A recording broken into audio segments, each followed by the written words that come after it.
Right Bharti Kaushik, as we had already started our ethics lecture series. तो आज हम बात करने वाले हैं बायो एथिक्स के बारे में। जैसे हमने अप्लाइड एथिक्स के बारे में बताया था कि अब तक हमने जो एथिक्स के कुछ वैल्यूज के बारे में समझा था, जैसे आपके रिजाइम कैसे होते हैं, मैक्सिम कैसे होते हैं, इन पर्टिकुलर टर्म्स की का मतलब क्या रहेगा। आज हम उन पर्टिकुलर सभी सेक्शंस को आपके डेली लाइफ में हम कैसे अप्लाई करते हैं, स्पेसिफिकली आपके बायो एथिक्स को लेकर हम चलेंगे, जहां पे हम पढ़ेंगे अबॉर्शन के बारे में, सरोगेसी के बारे में, स्टेम सेल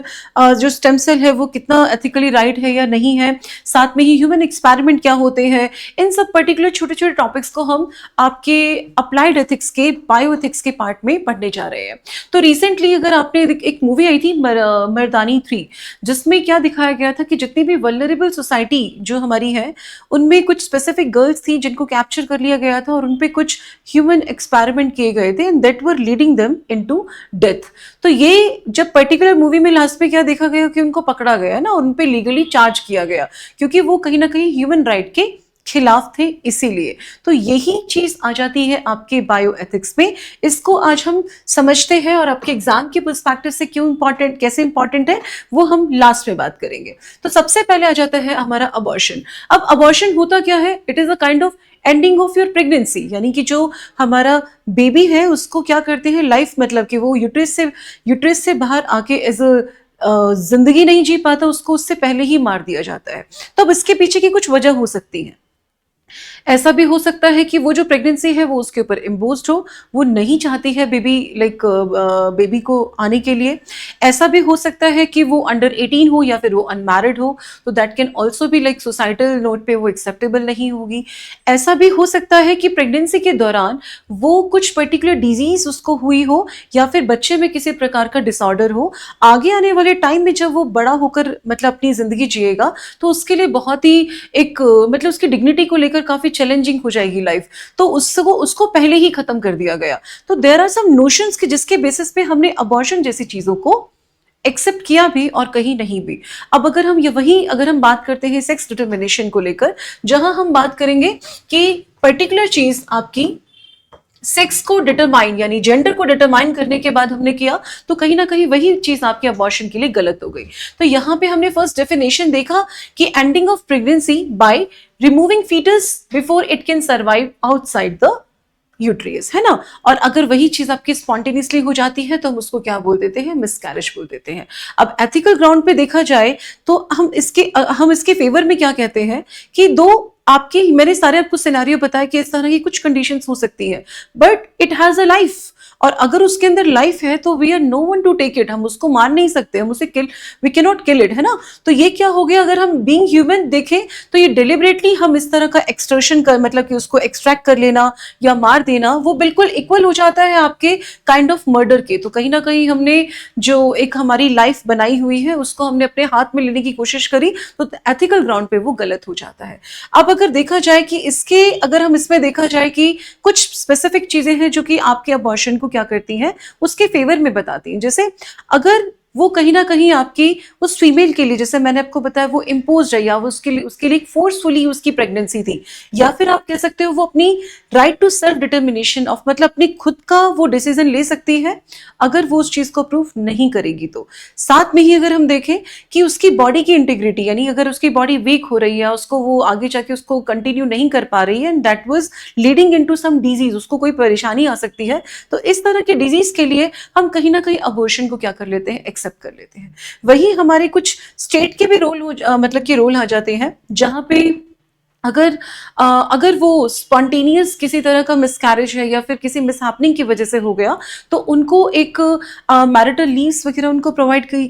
की जाए। और अगर हम देखें कि ये सारे के सारे जितने भी हमने एक्ट अपने अबॉर्शन के लिए देखे, वो अगर आपका किसी वजह से सेक्स सिलेक्टिव हो गया तो ये हमारे लिए एथिकल ग्राउंड पे बिल्कुल ही गलत है। तो जैसे क्या था कि कुछ साल पहले जो Haryana one of the state जहां पे आपका, अगर हम जेंडर रेशियो के बारे में, सेक्स रेशियो के बारे में बात कर रहे थे, तो काफी काफी कम था, राइट। पर अब जैसे 1994 से हमने क्या किया, जो प्री कंसेप्शन के टाइम पे, या फिर हमने क्या किया कि हम पहले ही जो मतलब सेक्स डिटरमिनेंट होकर अगर हम इस तरह की कोई भी टेस्ट करा रहे हैं, हमने उनको लीगली क्या कर दिया, बैन कर दिया। तो अगर आज के टाइम में वो चीज हमने किस वजह से की, क्योंकि हम इस तरह के अबॉर्शन को एथिकली सही नहीं समझ रहे हैं। This is what all about abortion. अब हम बात करते हैं आपके एनिमल राइट्स के बारे में। सी, एनिमल के बारे में अगर हम बात करें तो there was some saint Peters, एक ह्यूमन सॉरी एनिमल लिबरल को लेकर उन्होंने आवाज उठाई थी, जो कि कहना चाह रहे थे कि हम किसी भी प्रकार की लाइफ को क्या नहीं कर सकते, we can not cause them pain, right. तो चाहे वो एनिमल ही क्यों ना हो। तो क्या हो गया कि अगर non human animal entitled to possesses their own lives, यानी कि बीइंग ह्यूमन हमारे पास ये राइट भी नहीं है कि हम किसी भी प्रकार का मतलब किसी भी ऐसे मतलब जिसमें जिंदगी है, हम उसको क्या नहीं कर सकते, हम उसे पजेस नहीं कर सकते, ओ नहीं कर सकते, और डेफिनेटली किसी भी तरह की सफरिंग तो प्रोवाइड करना हमारे लिए एथिकल ग्राउंड पे बिल्कुल गलत हो जाती है। तो ऐसे ही इसके अंदर है ना कुछ सेंट्रल लेवल पे दो तरह के डिबेट है। क्यों? क्योंकि कुछ पर्टिकुलर एनिमल्स को हम इसीलिए मार देते हैं क्योंकि हम अपने इकोनॉमिकल टर्म में देखें तो अगर हम कुछ जैसे लेदर फैक्ट्री के बारे में बात करें तो डेफिनेटली आपको इस तरह की जो भी हमारी जिनकी स्किन्स को हम यूज कर रहे हैं वो बिना मारे तो आपको नहीं मिल सकती है। तो वो हमने एक पर्सनल अपने बेनिफिट को लेकर हमने क्या किया, हमने उसे अपने गेन के लिए, पर्सनल गेन के लिए हमने उसे एक्सेप्ट कर लिया। तो इसी तरह की दो तरह के डिबेट हैं जहां पे हम बात करते हैं बायोसेंट्रिज्म। बायोसेंट्रिज्म बात करती है it is all about life, मतलब सबकी लाइफ इक्वल है, चाहे वो फिर जानवर हो या फिर वो इंसान हो। तो मतलब वहां पे किसी भी प्रकार का उनकी सबकी वैल्यूज आपकी सेम रहेंगी। वही बात करते हैं हम ह्यूमैनोसेंट्रिज्म, इसको हम आपका एंथ्रोपोसेंट्रिज्म भी बोल देते हैं, यानी कि यहाँ पे हमने ह्यूमन को सुपीरियर दिखाया हुआ है ओवरऑल एनिमल। यानी कि अगर वहां पे किसी भी प्रकार का हम अगर उनको कुछ कोज कर मतलब कोई पेन उनको कोज कर रहे हैं तो that is acceptable when it comes to anthropocentrism, right. लेकिन वहीं अगर हम बायोसेंट्रिज्म की बात करें तो सबके पास इक्वल वैल्यू है लाइफ जीने की, और हम उनको किसी भी प्रकार का क्या नहीं कर सकते हैं, मतलब कि उनको सफर नहीं करा सकते हैं। तो इसी तरीके से हमारे कुछ स्पेसिफिकली जैसे आपके एनिमल क्रुएलिटी के हमने एक्ट बनाए, तो वो एक्ट किस चीज को लेकर था, वो पर्टिकुलर एक्ट आपके एनिमल राइट को ही प्रोटेक्ट करने के लिए था, है ना। तो ये क्या हो गया हमारा एनिमल राइट। अब उसके बाद हम बात करते हैं आपका कि बायो पेटेंट और बायो पायरेसी के बारे में। हम पेटेंट के बारे में क्या समझते हैं कि एक आपका पर्टिकुलर किसी भी चीज में आपका खुद का रिसर्च किया है जिसको आप ओ करते हैं कि ये आपका एक इंटेलेक्चुअल राइट है, ये आपका ज्ञान हो गया, है ना। तो ये बायोलॉजिकल पेटेंट को लेकर हमने यहाँ पे टॉपिक लिया। सी,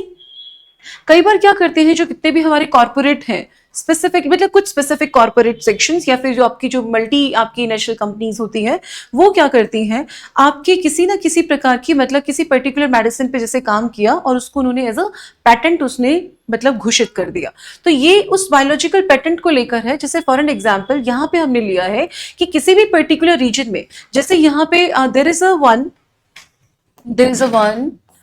वेट अ मिनट,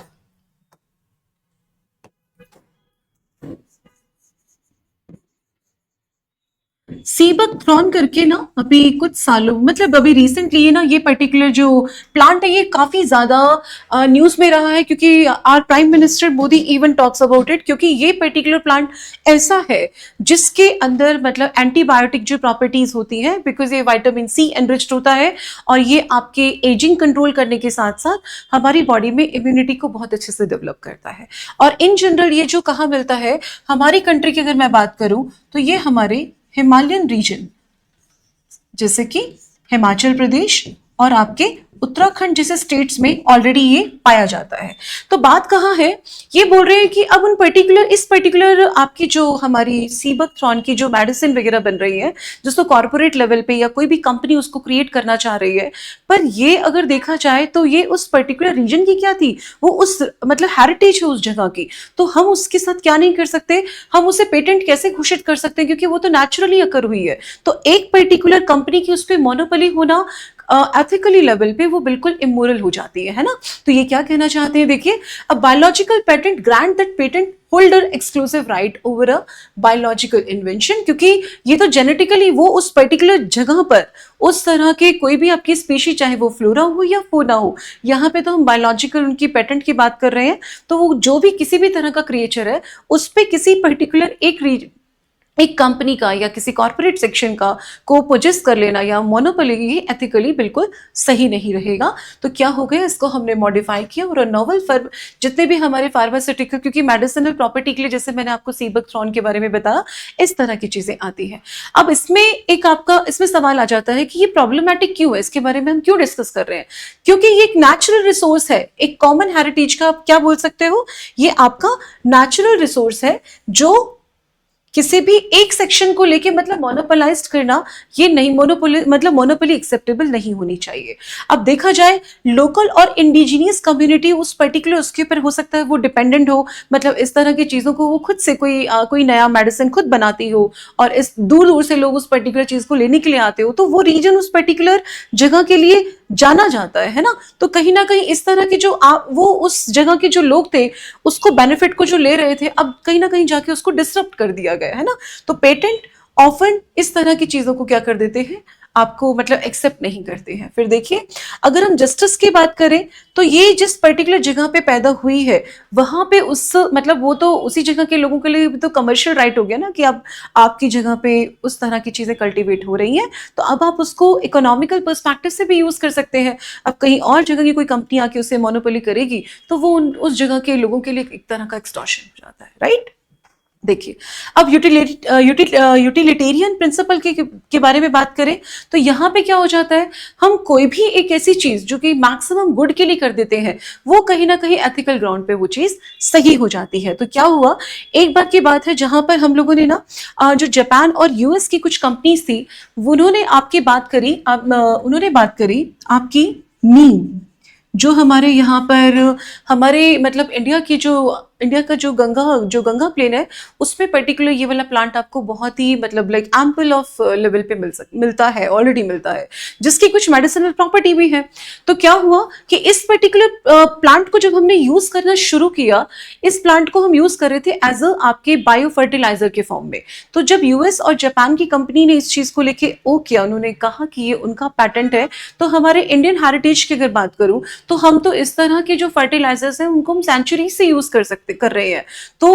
ये पर्टिकुलर नॉलेज तो एक्चुअल में बिलोंग करती है हमारे इंडिया के साथ, तो उसके ऊपर पैटेंट मतलब कि पैटेंट अपना करना कहीं ना कहीं ये क्या हो गया, एक मुद्दा बन गया, जिसको लास्ट में हमने अपने कल्चर के साथ दिखाया कि we are already using it since centuries, है ना। ऐसे ही बायो पायरेसी की बात हो गई। पायरेसी का मतलब क्या होता है, चोरी करना। अब यहाँ पे हम चोरी किस चीज की कर रहे हैं, जिसके पास क्या है, जो लाइफ से रिलेटेड है।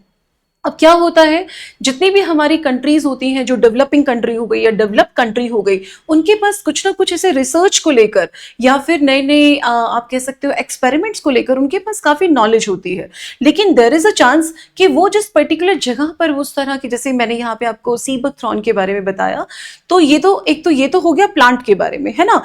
यहाँ क्या कर रहे हैं, वो आपकी नॉलेज को चुरा रहे हैं और उस चुराई हुई नॉलेज को वो क्या कर रहे हैं, अपना पेटेंट घोषित कर रहे हैं। तो ये कैसे हुआ, इसके साथ भी एक स्टोरी है। जैसे 1995 में क्या हुआ कि आपके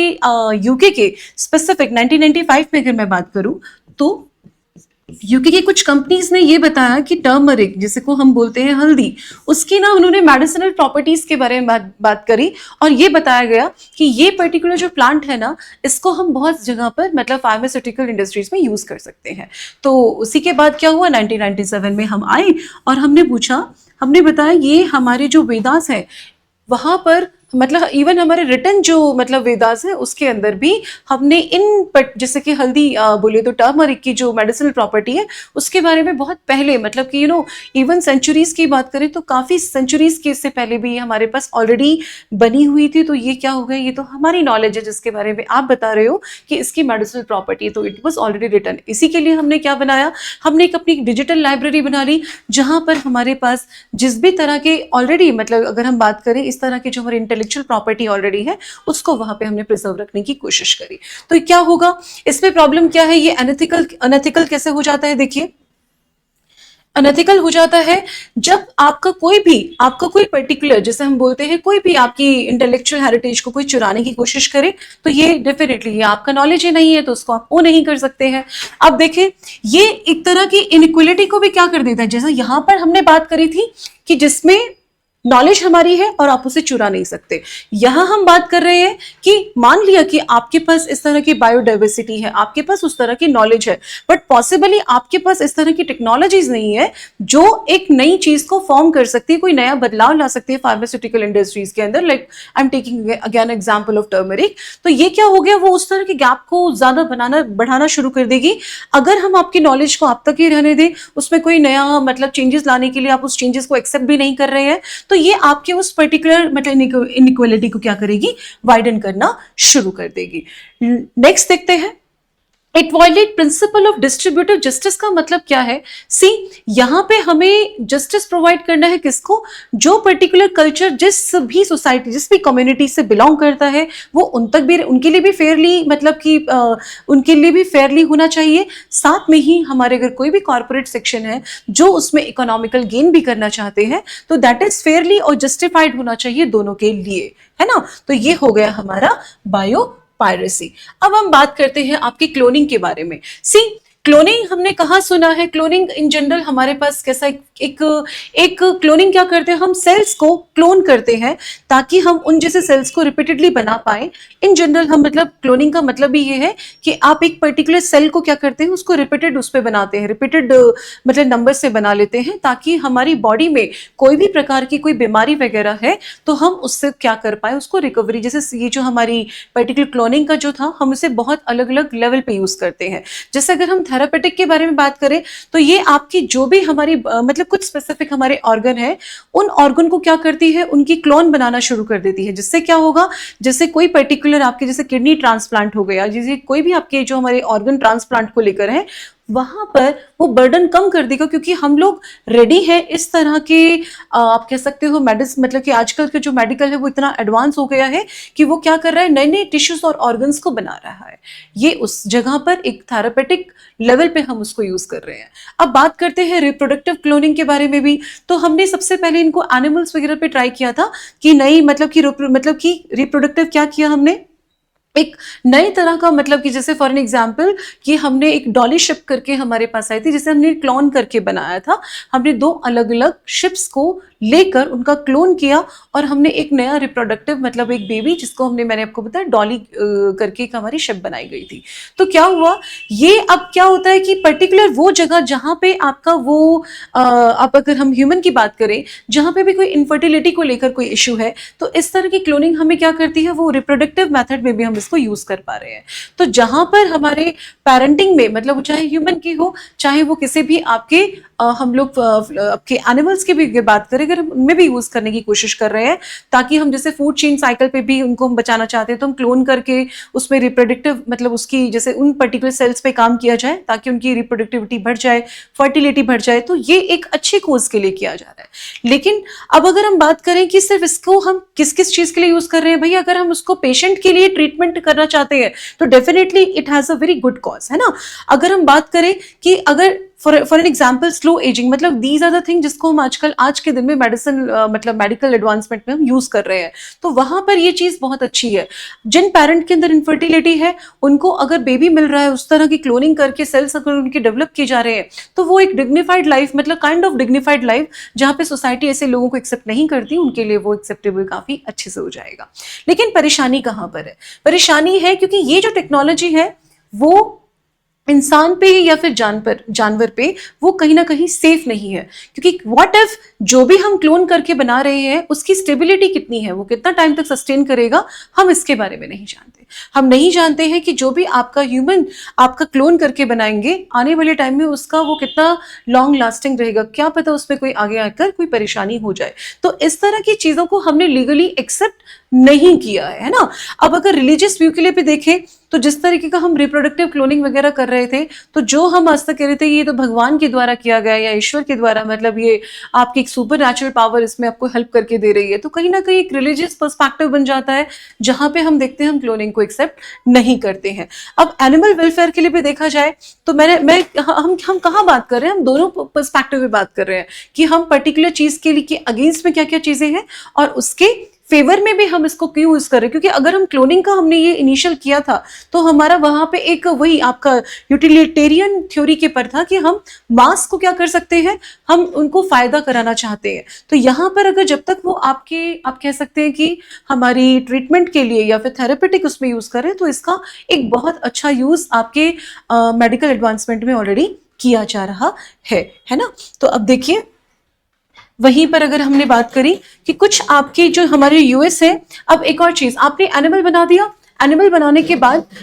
वो जो जैसे हमारे जितने भी हमारे पास्चर्स के लिए या फिर कैटल जिसको हम यूज करते हैं उन पर्टिकुलर को हम क्या करते हैं, हम अलग मतलब उनका जो भी हमसे बाय प्रोडक्ट मिलता है हम उनको यूज कर रहे हैं। लेट्स सपोज हमारे जितने भी मिल्क देने वाले जितने हमारे कैटल हैं हम उनके बारे में बात करेंगे। तो यहाँ पर जो आपका मिल्क मिल रहा है क्या उसका मिल्क उतना ही न्यूट्रिशियस है? तो यहाँ पे आपका जो यूएस है वो जो एफडी अप्रूव करता है जितने भी क्लोन्ड एनिमल्स की वजह से हमें जो भी प्रोडक्ट मिल रहा है उसको अप्रूव कर रहा है। बट ये आपकी फूड सेफ्टी ग्रुप के द्वारा उसको अपोज कर दिया गया, उसको एक्सेप्ट नहीं किया गया। अब ऐसे ही हम यूथेनेशिया के बारे में बताएंगे। From the class almost first से हमने यूथेनेशिया को ना बहुत बार यूज किया है क्योंकि ये पर्टिकुलर एक यूथेनेशिया का मतलब ही क्या हो जाता है, यूथेनेशिया का मतलब हो जाता है जहां हम बात करते हैं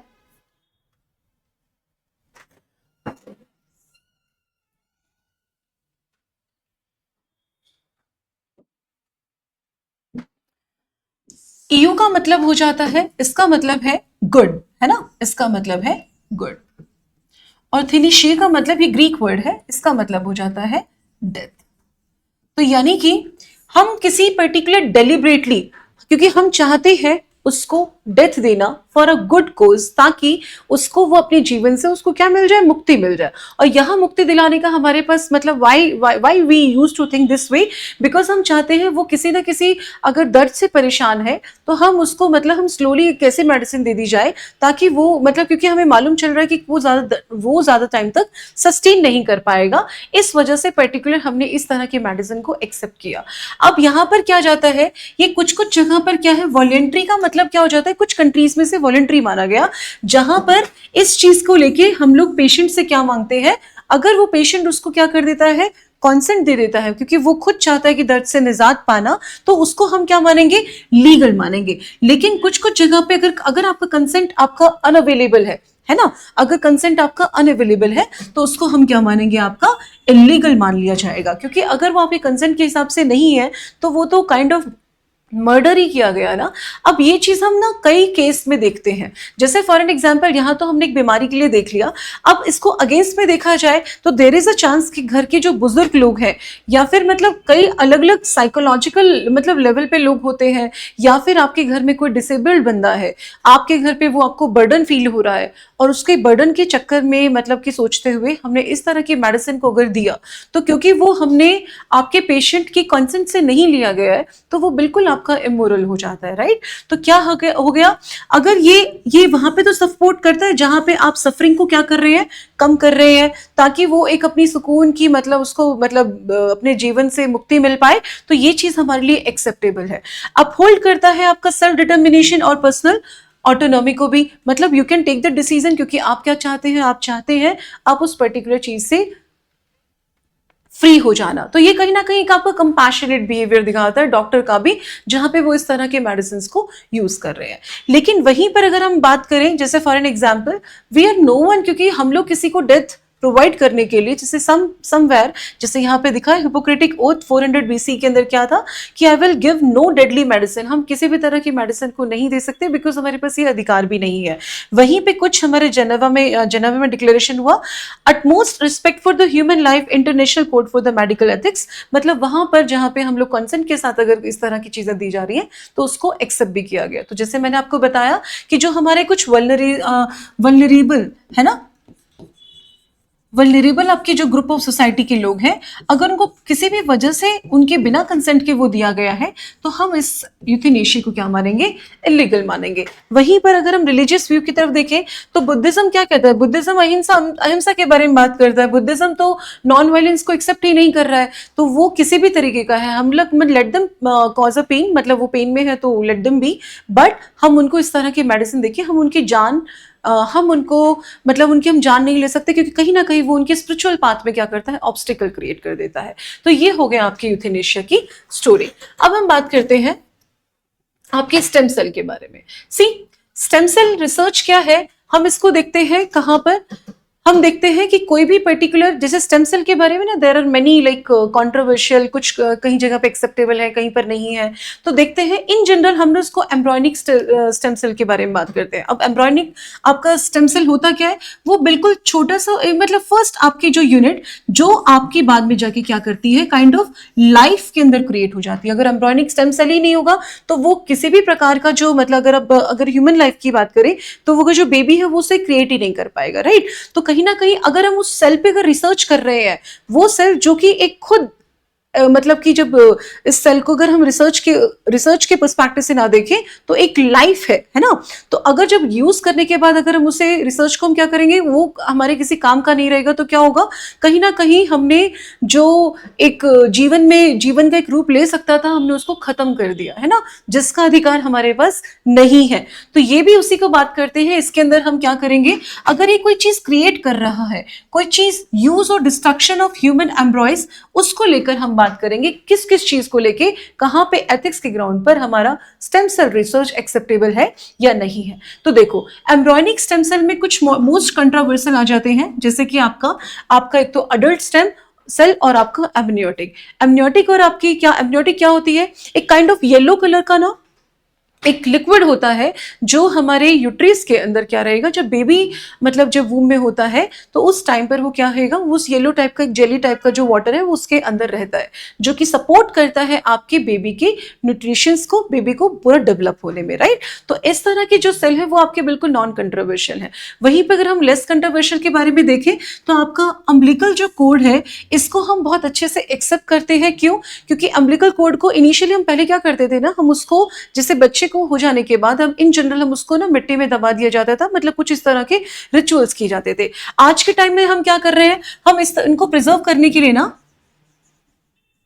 प्रिजर्व करने के कुछ बैंक्स होते हैं। क्यों? क्योंकि अम्बिलिकल कोड के अंदर एक ऐसी पावर होती है जो कि आपके हमारे जो एम्ब्रॉयनिक सेल्स जो इस तरह के सेल है उनके अंदर उनको लाइफ क्रिएट करने में हेल्प करेंगी। तो कल को अगर जो भी बेबी है जिसकी वो अम्बिलिकल कोड है, अगर उसमें कोई बहुत ही मतलब आप ये कह सकते हो क्रॉनिकल डिजीज तक पे भी ये काम करता है, उस तरह की डिजीज में हम आपके जो हमारे अम्बिलिकल कोड है उनकी सेल्स को हम यूज करते हैं उन डिजीज को से फ्री होने के लिए। वहीं पर आपके कुछ हमारी जैसे प्लूरोटेंट आपके स्टेम सेल्स होते हैं, यानी कि एक ही सेल की जो मल्टीपल सेल उनका बना दिया जाता है, जिसके अंदर इसके अंदर मतलब कोई ज्यादा कोई खास आपकी कॉन्ट्रोवर्सीज नहीं है, क्योंकि वो हमारी बॉडी के रिप्रोडक्टिव जो हमारे मेन सेल्स हैं उनको लेकर काम नहीं करेगा। वहीं पर अगर हम स्टेम सेल को लेकर वही बात करें कि जहां पर हम ह्यूमन की लाइफ को लेकर बात करें, जहां पे वो उसको हेल्प कर रहा है आपके मेडिसिनल प्रॉपर्टी में, तो ये एक्सेप्टेबल है। लेकिन अगर ये कंट्रोवर्शियल हो सकता है अगर उसका मिसयूज हो गया तो, क्योंकि कहीं ना कहीं हम इसे क्या मानते हैं, एम्ब्रॉयनिक स्टेम सेल को हम कहते हैं काइंड ऑफ हम उसको लाइफ ही मान के चल रहे हैं। उसको सर्च करने मतलब उसके ऊपर पूरा एक्सपेरिमेंट करने के बाद उसको खराब कर देना, it is as equivalent to as like we are killing someone, right. अब इसके बाद आ गया आपका ह्यूमन एक्सपेरिमेंट। ह्यूमन एक्सपेरिमेंट क्या होता है? ह्यूमन एक्सपेरिमेंट होता है, जैसे मैंने अभी आपको ना स्टार्टिंग में ही बताया था कि जैसे मर्दानी मूवी के अंदर क्या हुआ था कि ना कुछ वल्नरेबल ग्रुप की जो लड़कियां थी उनके साथ हमने क्या किया, उनकी बॉडी के कुछ पार्ट को, मतलब if you have seen that movie तो उसमें कुछ उनकी ब्लड ग्रुप को लेके बात किया था, पॉजिटिव है या नेगेटिव है। देन उनको लाइक श्रीलंका लेके गए और वहां पे उनका रिसर्च किया गया। उस पर्टिकुलर बॉडी से कुछ ऐसी मेडिसिनल प्रॉपर्टी निकाली गई जो कुछ स्पेसिफिक बीमारियों पे काम कर रही थी, लेकिन जिनके अंदर वो प्रॉपर्टीज हैं, जो जिस तरह का केमिकल उनको दिया गया एक्सपेरिमेंट करने के लिए, वो उनको मतलब बहुत ही क्रॉनिकल डिजीज से मतलब उनको अपीयर होने मतलब वो उसको अपीयर हो रहे थे, जिसकी वजह से वो कुछ ही दिनों में लड़कियां मरने लग गई थी। तो ये हो गया काइंड ऑफ आपका ह्यूमन एक्सपेरिमेंट। क्या ये ह्यूमन एक्सपेरिमेंट आपको नहीं लगता कि ये मेजरली पुअर सेक्शन जो होते हैं, या फिर हमारे जो बूढ़े बुजुर्ग, या फिर वो लोग जो इस चीज को लेके बात नहीं कर पा रहे हैं, जिनको इसके बारे में नहीं पता कि उनका काइंड ऑफ एक्सप्लॉयटेशन हो रहा है, उनके लिए ये सही है कि नहीं? तो यहां पर भी हमें सबसे पहले चाहिए कंसेंट। बिना कंसेंट के वो चीज एक्सेप्टेबल नहीं है। अब देखिए, अनएथिकल एक्सपेरिमेंट जितने भी हमारे होते हैं जिसमें कोई नॉलेज नहीं है, कंसेंट नहीं है, या फिर उसका मतलब जो भी सब्जेक्ट है उसको इन्फॉर्म नहीं किया गया, तो ये हो गया हमारा अनएथिकल, क्योंकि ये एक्सपेरिमेंटेशन बिना आपको इन्फॉर्म किए करना ही नहीं मतलब चाहिए। उसके बाद देखो, अब अगर जिस भी तरह की अगर आप जो भी रेडिएशन या केमिकल, जैसे मैंने बताया था कि दे वर लीडिंग टू डेथ, राइट, अगर आपको उसके बाद अगर मौत मिल रही है, अगर आपको बताया ही नहीं जा रहा है, तो ये फिर से इमोरल हो जाता है आपके लिए, राइट। तो ये क्या चीजें हो गई आपके लिए? जहां पर भी आपको किसी भी केमिकल के थ्रू, रेडिएशन के थ्रू अगर आपको जाना पड़ रहा है, क्योंकि हम उस पर एक्सपेरिमेंट करके कोई कुछ भी हम नया क्रिएट करना चाह रहे हैं, तो कहीं ना कहीं वो हमारे लिए एक्सेप्टेबल नहीं है। वही देख लीजिए, अब कहते हैं कि ना, इसमें हम लोग इन जनरल किस किस को देखते हैं, कौन कौन लोग हैं जो इन पर्टिकुलर एक्सपेरिमेंट के अंदर इन जनरल पाए जाते हैं। जैसे मैंने आपको बताया, children, sick, mental disabled, poor, racial minorities और प्रिजनर्स के साथ हम इस तरह की कोशिश करते हैं, क्योंकि उनको सपोर्ट करने वाला सोसाइटी में बहुत कम लोग होंगे, राइट। तो ये रीजन रहा, हम जहां बात करते हैं आपके ह्यूमन एक्सपेरिमेंट को लेकर। तो मतलब जब तक इसके ऊपर हम लोग उनको पूरा प्रॉपर तरीके से मतलब उनको इन्फॉर्म नहीं करेंगे, तो ये आपके लिए लीगली करेक्ट नहीं होता है। अब आप बात करते हैं सैरोगेसी को लेकर। तो सैरोगेसी इज वन ऑफ आज के टाइम में तो बहुत ही ट्रेंडिंग हो गया है। वो ट्रेंडिंग क्यों होता जा रहा है? वो इसलिए होता जा रहा है, देयर आर टू थिंग्स, कि अगर हमारे पास इनफर्टिलिटीज के बहुत चांसेस मतलब बढ़ते जा रहे हैं, तो वहां पे हम सैरोगेसी की तरफ जाते हैं, बिकॉज वी आर मतलब कि ना, एक टाइम था जब इंडिया को हम क्या मान रहे थे, इंडिया की जो वूम है वो उसको हम मानते थे रेंट, मतलब रेंटेड वूम, कि इंडिया की कुछ स्पेसिफिक ग्रुप है, वहां पर आपको रेंटेड वूम मिल जाएगी, क्योंकि हमारे यहाँ पे पॉवर्टी काफी थी। हमारे पास इस तरह की जो मदर बिकॉज ऑफ मनी के लिए वो क्या करते थे, वो अपनी वूम को रेंट मतलब कि यानी कि वो बेबी को जनरेट करने में हेल्प करती थी, राइट। मतलब थर्ड मेन, बट प्रेगनेंसी को जो ओ करेगी उसके लिए वो रेडी थी। तो अब क्या हो गया कि अगर वो उस तरह की प्रेगनेंसी के लिए वो एक्सेप्ट करती है, जहां पर उसका मेन कोज क्या है, क्योंकि वो चाहती है जिसके पास बेबी नहीं है उनके पास एक बेबी हो जाए, राइट। उनका मेन इंटेंशन वही है। लेकिन इसमें क्या होता है ना, देयर आर सम पीपल जो एक तरीके से मिडिल मैन की तरह काम करते हैं। तो देयर आर समथिंग कि हमारा मेन कोर्स इंटेंट तो यही है कि मतलब लोगों के पास एक उनका जो वंश है वो आगे बढ़ता जाएगा, उनकी फैमिली के अंदर आगे वो चीज़ एक्सेप्टेबल हो जाएगी। बट यहाँ पे अनएथिकल कुछ ग्राउंड आ जाते हैं, जैसे क्या, व्हाट इफ कि वो आपकी जो प्रेगनेंसी है, मतलब कि आपने किसी वल्नरेबल ग्रुप को पकड़ा और उसके साथ अपने एक्सप्लॉयटेशन के केस में किया। व्हाट इफ कि अगर उसको पैदा होने के बाद जो बच्चा हमारा पैदा हुआ है वो हमारा कैसा हो जाए, वो किसी न किसी मतलब कोई ना कोई उसके पास डिसऑर्डर है ना, जो कि ड्यूरिंग प्रेगनेंसी आपको नहीं पता चला, पैदा होने के बाद ऐसा हो गया, तो आप उसे एक्सेप्ट नहीं करेंगे। पैदा होने के बाद मतलब डिलीवरी के बाद जो मदर को एक आप कह सकते हो जिस तरह का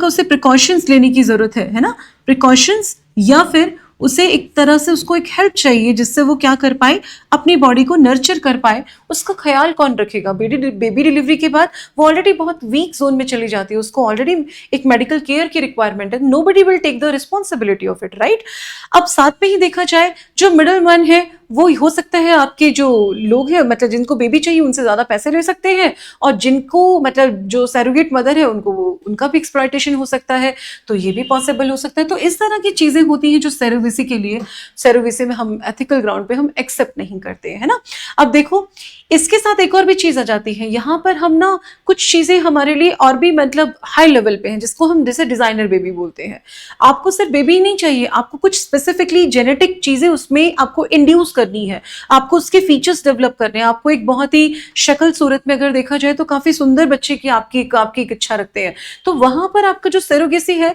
मतलब ये एक ना एक नीड से ज्यादा ये आपको एक मतलब आपकी एक लग्जरी, मतलब not luxury is not the right word, but आप ये कह सकते हैं मतलब आपकी इच्छाएं एक जरूरत तक नहीं है, आपकी इच्छाएं उससे बियॉन्ड चली जाती है। तो इस तरह की चीजों को वो क्या कर देते हैं, वो परेशान मतलब कि वो डिस्टर्ब कर सकते हैं। साथ में ही इस तरह की जब बेबी, जब सेरोगेसी से रिलेटेड कोई मदर की बात होती है, तो वो आज के टाइम में हमारे जो मैरिज के इंस्टीट्यूशंस है उसमें भी कहीं ना कहीं काइंड ऑफ लाइक इनसिक्योरिटी या फियर जैसी चीजों को भी डेवलप करते हैं।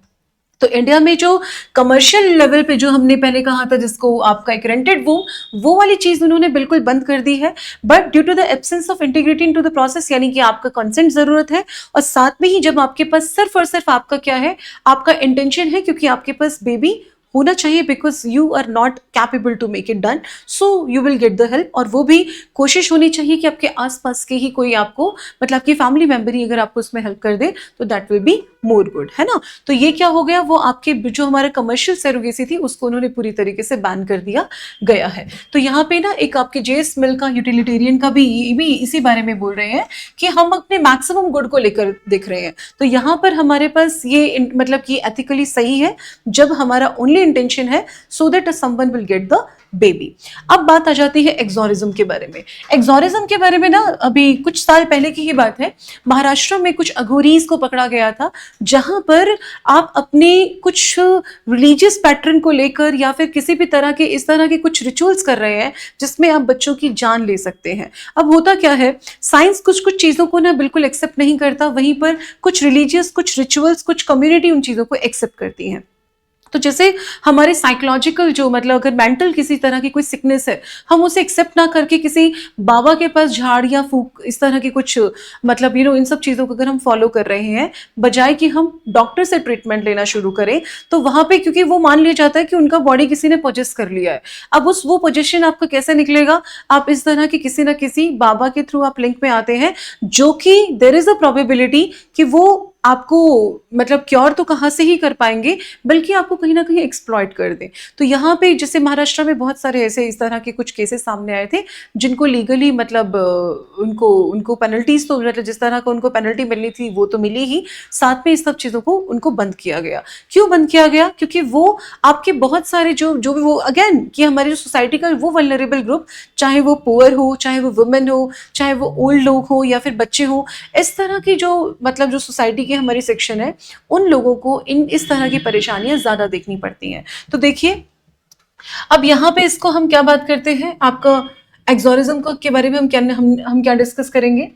कि अगर ये बात मेथड जैसे कोई oath elaborate ritual command in a name of higher power ancient practice across many culture, जैसे एज आई टोल्ड यू, क्योंकि हम उस चीज से उसको निजात दिलाने के लिए किसी भी प्रकार की इस तरह की कोई गतिविधि में इन्वॉल्व है। फिर देखिए एथिकल इशू क्या आ जाएगा, हम उस पर्टिकुलर इंसान को एक प्रॉपर ट्रीटमेंट ना देकर हम इस तरह की चीजों में जाके हो सकता है उसका और तरीके का एक्सप्लॉयटेशन और उसमें एड ऑन कर दे, है ना। तो और mental trauma can be be the part of it again. तो ये क्या हो गया, अगर हम एक right to life of dignified, जैसे अगर हम किसी को बोलते हैं ना कि अगर if you have some mental sickness है, तो हम उसे बोलते हैं कि आपने मुझे मेंटल कहा क्या, तो कहीं ना कहीं उस तरह की चीजें कोई क्वेश्चनेबल हो जाती है आपकी पर्सनालिटी पे, मतलब डिग्निफाइड उसके अंदर आप उसको एक्सेप्ट नहीं करते हैं। लेकिन वहीं पर जब हम एक्सेप्ट नहीं करते हैं, तो इस तरह की चीजें फिर जो हम लाइक रिचुअल बेसिस पे हम जाना कोशिश करते हैं, ताकि हमें लगता है कि वो हमें उस प्रॉब्लम से दूर कर देंगे, और बजाय कि इसके हमें मेडिकल हेल्प की रिक्वायरमेंट ज्यादा होती है। तो एक्सोरिज्म क्या हो गया, ये भी हमारी लाइफ से रिलेटेड है, क्योंकि हम बायोएथिक्स के बारे में बात कर रहे हैं। इस तरह के कल्चर्स को, इस तरह की चीजों को हम एक्सेप्ट नहीं करते हैं। हम चाहते हैं कि लोगों के अंदर सही तरह की नॉलेज इंड्यूस हो, और वो क्या मेडिकल ट्रीटमेंट को लेकर ज्यादा बिलीव करें, है ना। अब हम कंक्लूजन पे आ जाते हैं, क्योंकि हम बात कर रहे थे बायोएथिक्स के बारे में, हमने बायो पायरेसी, आपके लाइक पैटेंट के बारे में, सेरोगेसी, अबॉर्शन, इन सब टॉपिक के ऊपर हमने बात करी थी। तो सबसे पहले हम बात करते हैं आपके इन्फॉर्म कंसेंट को लेकर। तो जहां पे भी हमारे बायोएथिकल, हमारे आप ये कह सकते हो इंटरवेंशंस हैं, जैसे हमने यूथेनेशिया के बारे में बात करी, ये सब चीजें हम तभी ले सकते हैं, हम सैरोगेसी को लेकर तभी जा सकते हैं जब तक हमारे पास कंसेंट नहीं है। वी शुडंट, हम उस तरफ जा ही नहीं सकते, एक्सेप्टेबल नहीं है एथिकल ग्राउंड पे। प्रोपोर्शनलिटी और आपका नॉन मेलिफिनेंस, जिसको हम क्या बोलते हैं कि अगर आप क्लोनिंग कर रहे हैं, अगर आप स्टेम सेल बना रहे हैं, तो यहाँ पर हम मान लेते हैं कि इकोनॉमिकल ग्रोथ के लिए, कोई भी चीज़ इकोनॉमिकल ग्रोथ के लिए, या फिर हम नए नए एडवांसमेंट, मेडिकल रिसर्च में हम एडवांसमेंट चाहते हैं, तो वहाँ पे इस तरह के रिसर्च को हम एक्सेप्ट करते हैं। लेकिन वहीं पर अगर हम देखा जाए तो ये हमारा प्रायोरिटी बेसिस पे होना चाहिए कि हमें किसी भी सोसाइटी के पार्ट को क्या नहीं करना है, हमें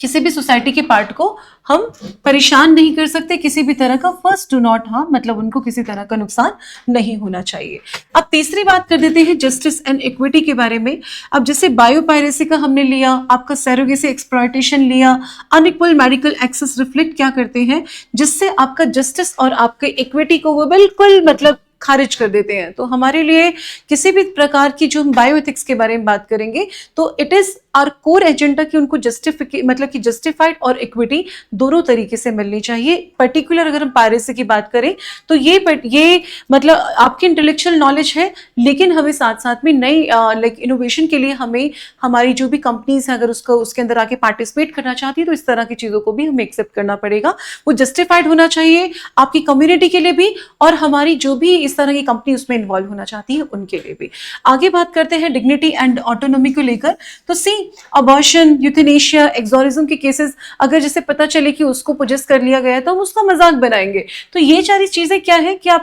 आपके मतलब एथिकल ग्राउंड पे वो इमोरल होती चली जाती हैं। तो ये बताता है कि हमें जब भी हम इस तरह की चीजों को लेकर चलते हैं, तो हमारे लिए इंपॉर्टेंट है कि इंसान की डिग्निटी को बचाए रखना, और साथ में ही उनकी ऑटोनॉमी पे भी हम काम करेंगे, है ना। अब आ जाता है आपका रेगुलेटरी फ्रेमवर्क। जैसे कि हमने टेक्नोलॉजी क्या कह रहा है, ये टेक्नोलॉजी तो न्यूट्रल होती है, लेकिन हमें कुछ फ्रेमवर्क पे काम करना पड़ेगा। जैसे मैंने आपको बताया कि हमारे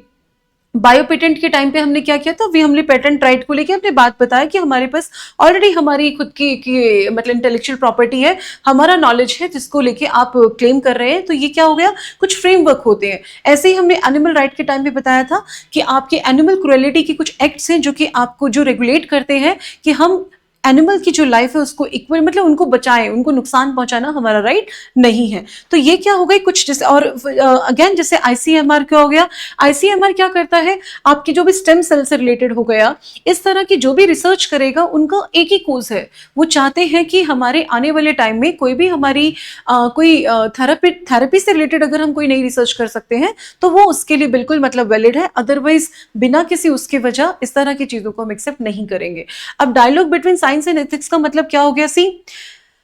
साइंस आपको नई नई इनोवेशन देता है जिसको टाइमली हमें एक्सेप्ट करना पड़ता है, बट वहीं पे एथिक्स क्या करेगा, एथिक्स वो एक तरह का बैलेंस बना के रखेगा ताकि वो चाहे इंसान हो चाहे वो एनिमल हो, जिसके अंदर भी लाइफ है, जो सेंस कर सकता है, हम उनको किसी भी मतलब उनको एक डिग्निटी की तरीके से, उनको इक्वालिटी के बेसिस पे, प्लस उनके पास उनके खुद के राइट्स हैं ताकि वो सरवाइव कर पाए, है ना। We are no one to like get any kind of harm to them. तो लास्ट में देयर इज वन कॉट, है ना, जहां पे हमने बात करी कि बायोएथिक्स इंश्योर करता है इट्स ह्यूमन डिग्निटी, जस्टिस, और साथ में ही बात कर ली आपके कॉमन गुड को लेकर। तो ये बायोएथिक्स में हम आपके इकोनॉमी के टॉपिक में भी देखेंगे कि हमें आगे की रिसर्च हमें इसलिए करने हैं क्योंकि हमें चाहिए कि हम नए नए मतलब मेडिकल ट्रीटमेंट कर पाए, है ना, ताकि वो भी हमारा मैक्सिमम कोज के मतलब मैक्सिमम गुड को लेकर ही है। तो इसी तरीके से अब हमने कुछ 2 क्वेश्चन दे दिए हैं जब हम बात करेंगे advancement in the biotechnology and the medicine often outpace our moral and legal framework, creating complex ethical dilemmas in the context of the statement. Evaluate the ethical challenges associated with the commercial surrogacy and justify the recent legislative shift toward the altruistic surrogacy in India. तो जैसे मैंने आपको बताया था कि India में आपका मतलब जो कमर्शियल वो जो सरोगेसी उसको बैन कर दिया गया है। तो लेकिन अगर हमें मतलब कि अगर स्पेसिफिकली अगर प्रेगनेंसी का is one of the cause, उस तरह की चीज़ों को हम कहीं कहीं सर्टेन लेवल पे एक्सेप्ट करते हैं। उससे रिलेटेड ये क्वेश्चन है, the topic that we had done today, उस बेसिस पे you have to write it down in 250 word for the 15 marks. Second question की बात करें, biopiracy is not just a issue of intellectual property right, but a matter of distributed justice and the human right for the indigenous community. Discuss with the suitable example. तो biopiracy के बारे में भी हमने topic पूरा किया है। And अगर इस पर्टिकुलर टॉपिक को अगर आपको जैसे सी मैं आपको इन पीपीटी के साथ साथ हम लोग यहाँ पर आपको एक जो टेलीग्राम का चैनल है वहाँ पर मैं आपको नोट्स भी प्रोवाइड कर रही हूँ। अब इनके साथ हम जब आंसर्स को फ्रेम करते हैं, I like one day I come with the only answer question answer session, वहाँ पे हम एक दो क्वेश्चंस को लिखकर दिखाएंगे जहाँ पे आपके लिए, जैसे मैंने आपको महाराष्ट्र का एग्जाम्पल दिया, मैंने आपको एग्जाम्पल दिया कि आपके यूएस के अंदर जैसे हम बात कर रहे थे कि जो भी हमारे कैटल्स है ना, उन जो क्लोन के बेसिस पे हमने बनाए थे, उनको उनका जो फूड है वो एक्सेप्ट किया, लेकिन फूड सेफ्टी की जो ग्रुप है उन्होंने बिल्कुल डिनाई कर दिया। तो देयर वर सम रीजंस, क्योंकि या फिर न्यूट्रिशन लेवल कम होगा, या हो सकता है एक टाइम के बाद वो आने वाले टाइम में उनकी कुछ रिपरकशंस और नेगेटिव हो सकते हैं। दैट इज द रीजन हम उस चीज को लेके हम मतलब if you are not knowing about the result we can not take such risk, क्योंकि वो ह्यूमन लाइफ या फिर किसी भी आपके मतलब किसी भी फ्लोरा फोना के लिए वो एक्सेप्टेबल नहीं होगा आने वाले टाइम में। तो we can take a pause. तो ये क्या हो गए, इस तरह के जो क्वेश्चंस होते हैं वो आपको आंसर देने पड़ते हैं, जिसमें you should use the example आपके होनी चाहिए जहां पे आप इंटरनेशनल, नेशनल और स्टेट बेस्ड, है ना, स्टेट बेस्ड आपके आंसर होने चाहिए। तो जैसे कोई भी स्टेट बेस्ड, किसी स्टेट में, जैसे मैंने महाराष्ट्र में आपको बताया कि उस पर्टिकुलर स्टेट में इस तरह की चीज़ों को मतलब पहले वहाँ से स्टार्ट हुआ, we saw such we saw incidents, तो हमने उसके ऊपर काम किया। तो ये इस तरह के जो न्यूज़ के अंदर आते हैं, you need to put all these such example into your answer as well, ताकि आप अपनी बात जो कहना चाहते हैं उसको क्या कर पाए, आप उसे वैलिडेट कर पाए कि what exactly you want talk about. तो ये हो गए हमारे कुछ question answer. So I will see you into the next class. Next class के अंदर हम आपके अप्लाइड एथिक्स के और भी पार्ट लेंगे, जैसे हम एनवायरमेंट एथिक्स को लेके बात करने वाले हैं, कॉर्पोरेट में आपका एथिक्स कैसे काम करता है। So I will see you into the next class. Super soon, Jai Hind, जय भारत।